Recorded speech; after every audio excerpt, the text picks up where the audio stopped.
Bakit? Oh, brother, yung kanina, yung matangkad. Sige na, bro. Kaya matangkad. Para wala matangkad na iba eh.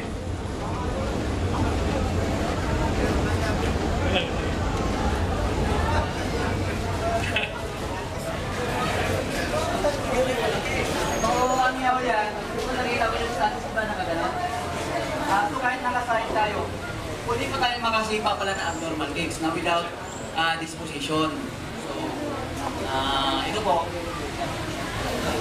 Ito po na nakakita nyo. So, ito yung tatawag na abnormal kudlis. So, mahirap gawin. So, papakita ko sa inyo. Ako yung siguro, nag-start ako is siguro mga tao yung the youngest practitioner of Yaoyan. Per billion. So,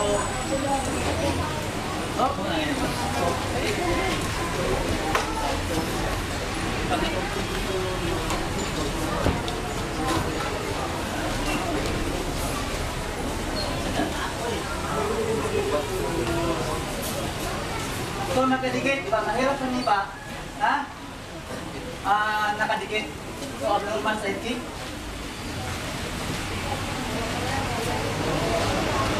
Ha? So, yan.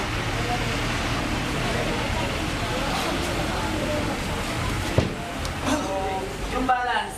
So, yan po, pinapakita ko po sa inyo. Marami pa sana iba, pero nakakahiya naman sa mga senior. Kasi baka lalong tumagal.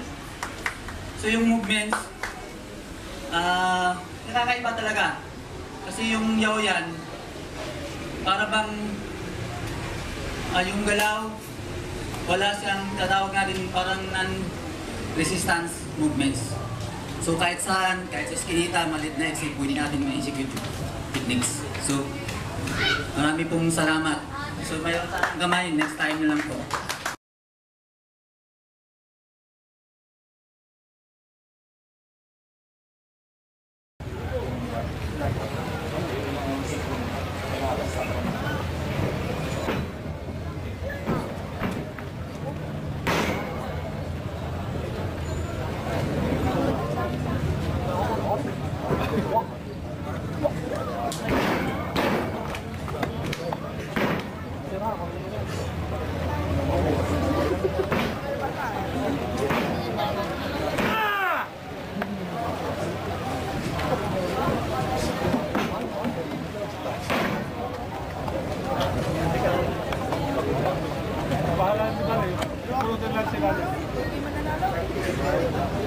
Palakpakan naman po natin, Mr. Danny Buwalan.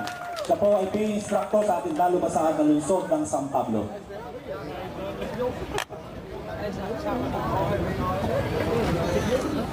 Basic self-defense po, basic self-defense o advanced self-defense. Muli, ang binigyan lamang po ng authority na magturo ng Yaoyan sa Laguna at sa lungsod ng San Pablo ay si Ginoong Danny Buwalan at wala na pong iba.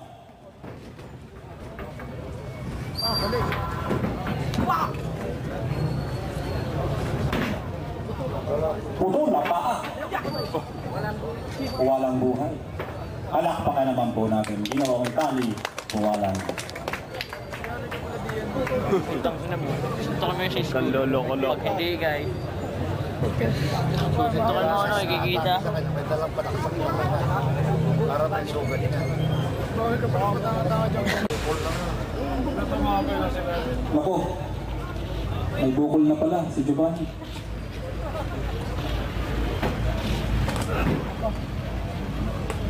Walang doable.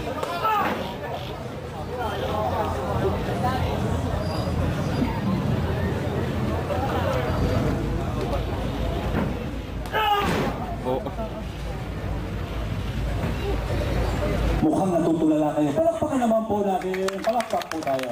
Bihira po nakakagawa yan. Para pong si Bruce Lee.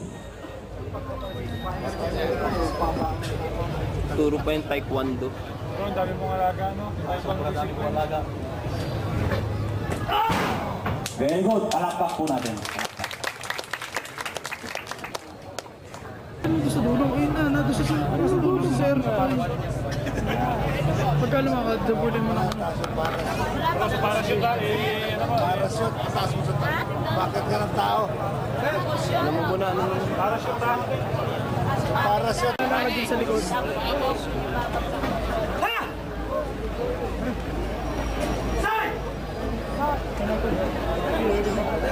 Dubulin mo na ako. Mahaba niya, Doy. Tatakbo.